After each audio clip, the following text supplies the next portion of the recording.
Laboratoriumnya di astronomi kan jagat raya. Betul. Dan apapun dari langit itu gratis ya. Yang nggak gratis itu yang di bumi. Tanpa ada astronomi kita nggak pernah kenal yang namanya konsep waktu. Wah iya betul. Benar. Waktu itu hal yang mendasar dalam kehidupan kita.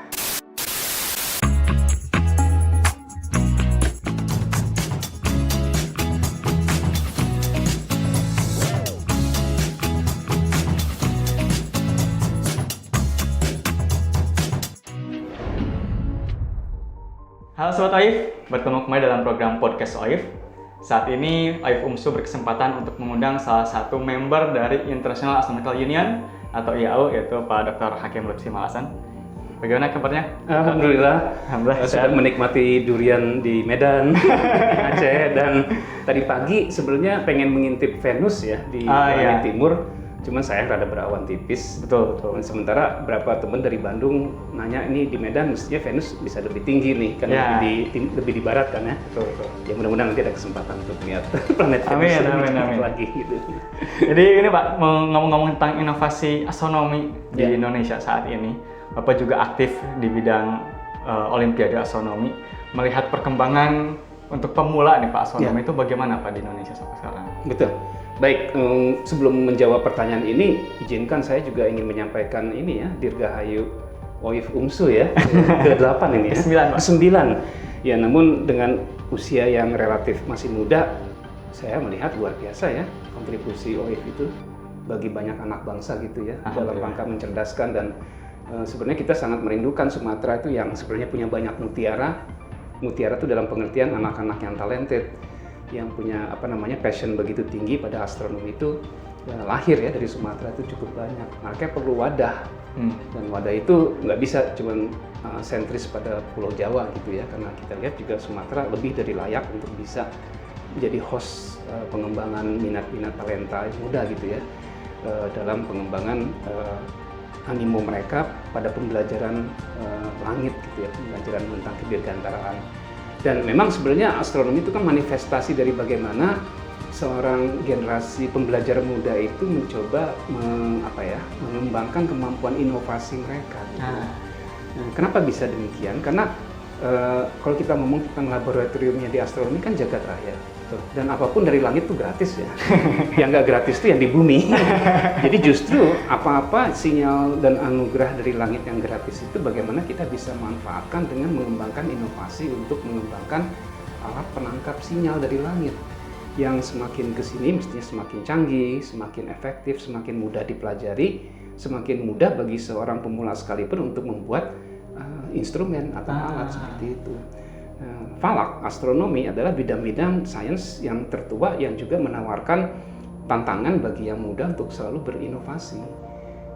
Minimum mereka bisa mengembangkan curiosity, kemudian meningkat pada kemampuan literasi, ketiga bisa melahirkan karya-karya atau produk-produk yang sedini mungkin mereka bisa kontribusikan bagi pengembangan pembelajaran sains.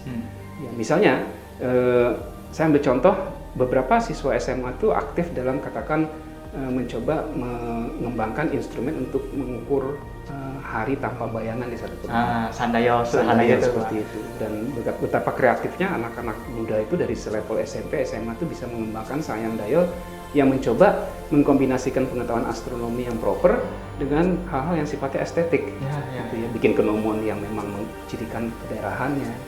Nah, di situ kan titik tolak bagaimana inovasi itu bisa dikompetisikan, katakan bisa dipartisipasi oleh segenap siswa gitu ya, nggak cuma siswa-siswa pilihan aja. Momen astronomi seperti fenomena itu kan tentu saja bukan monopoli mereka yang hanya mengerti astronomi ya. Betul. Gerhana bulan bisa dinikmati semua kalangan karena tersaji di langit secara gamblang, tinggal bagaimana kita bisa mengembangkan kemampuan kita mengapresiasi itu sesuai dengan tingkat pemahaman kita terhadap sains gitu ya. Jadi dari hal yang paling sederhana sampai hal yang paling complicated dalam sains itu bisa dialami ya oleh generasi dalam pembelajaran. Nah, titik tolak itu yang membuat saya selalu melihat bahwa astronomi itu emang playground-nya mereka yang pengen berinovasi. Dengan cara yang paling efektif, cara yang paling ekonomis, karena laboratoriumnya alam semesta kita. Luar biasa. Jadi memang untuk anak-anak pemula nih mungkin setingkat tadi sekolah menengah pertama, Ya. sekolah menengah akhir, atau mungkin juga mahasiswa-mahasiswa nih mesti didorong mungkin dengan kegiatan-kegiatan sekarang MBKM lah, Ya, dengan salah satunya itu. ada juga kemarin pengusaha Kementerian Agama bikin lomba inovasi alat falak. Betul, betul. Seperti itu memang perlu ditingkatkan kembali. Ya. Dan memang kalau kita lihat dalam sejarah perkembangan pengetahuan, banyak sebenarnya alat-alat yang sifatnya handy dan portable itu banyak dikembangkan oleh cendekiawan muslim pada masa itu. Betul. Kenapa memang tuntutan penentuan waktu sholat, terbit terbenam di lapangan, di tempat yang nggak ada sumber daya listrik dan lain sebagainya itu tantangan tersendiri bagi banyak cendekiawan. Itu sebabnya pada masa kejayaan dulu, di mana malah di satu benua sedang mengalami kegelapan, kita lihat falak sangat berkembang di tangan cendekiawan muslim ya, seperti Al-Khawarizmi, Al-Biruni. Ya, mereka punya catatan tinta emas ya dalam perkembangan falak gitu ya. Dan khususnya untuk memang agama Islam, kita sangat relevan dengan falak ya. Ibadah kita ditentukan, kemudian waktu sholat juga ditentukan. Jadi kita nggak bisa nggak literate ya pada falak. Falak itu udah jadi bagian dari kehidupan sehari-hari kita. Dan mungkin pesan saya yang paling penting adalah ingat, tanpa ada astronomi kita nggak pernah kenal yang namanya konsep waktu. Wah iya betul. Benar. Waktu itu hal yang mendasar dalam kehidupan kita, tapi selalu kita lupakan sejarahnya waktu. Waktu ada dan lahir dalam definisi hidup manusia karena astronomi, karena falak. Jadi ingat bukunya Stephen Hawking tuh. Ya, betul. Jadi dari hal yang paling fundamental sampai ke level kuantum, waktu itu tetap penting gitu di situ. Ya itu sedikit tadi pesan dari Pak Hakim bahwa falak atau astronomi itu sangat erat kaitannya dengan Islam. Kita sebagai muslim bukan hanya melihat masa lalu sebagai sejarah, hanya meromantisasi masa lalu saja, tapi kita menjadi motivasi untuk terus berkembang, terus maju dalam bidang astronomi gitu. Mungkin satu hal sedikit Pak, tadi kita ngomongin Indonesia bagaimana perkembangan dan sebagainya, Bapak juga aktif di SEAN, Southeast Asia Astronomy Network. Itu kalau kita bandingkan Indonesia dengan negara-negara tetangga kita, negara jiran yang lain, itu bagaimana Pak perkembangannya? Ya, Indonesia masih bisa berbesar hati untuk menganggap dirinya sebagai negara yang tertua dalam pengembangan astronomi modern ya, dengan kehadiran Observatorium Bosca dari sejak tahun 1923. Namun kita juga menyaksikan Thailand begitu cepat memodernisasi diri ya, sehingga kita memang tertinggal dibandingkan Thailand dalam pengembangan keinstrumentasian modern. Nah, kenapa itu bisa terjadi? Ya mungkin kita masih terlalu terlena dan belum punya satu political will yang kuat untuk pengembangan penguasaan kedirgantaraan. Nah, kata kunci dari sini semua adalah kedaulatan kita di dirgantara kita sendiri yang belum kita sadari begitu penting gitu ya. Sehingga kita yang sebenarnya secara demografi itu punya wilayah yang sangat luas, masih belum diimbangi dengan bagaimana kita bisa menguasai semua hal yang terkait dengan kedirgantaraan kita. Jadi dengan masih tetap kita punya kemenangan kompetitif, keunggulan komparatif sebagai negara yang lebih dahulu melahirkan astronomi, seyogyanya kita tetap mempertahankan reputasi itu, malah terus meningkatkan fasilitas. Nah, meningkatkan fasilitas kan bukan dalam pengertian mesti bangun satu observatorium yang mewah ya, tapi mencoba mengembangkan jejaring komunitas dan pembelajaran astronomi yang merata ke seluruh tanah air. Observatorium bukan barang yang terlalu mahal sekarang ini di saat ini.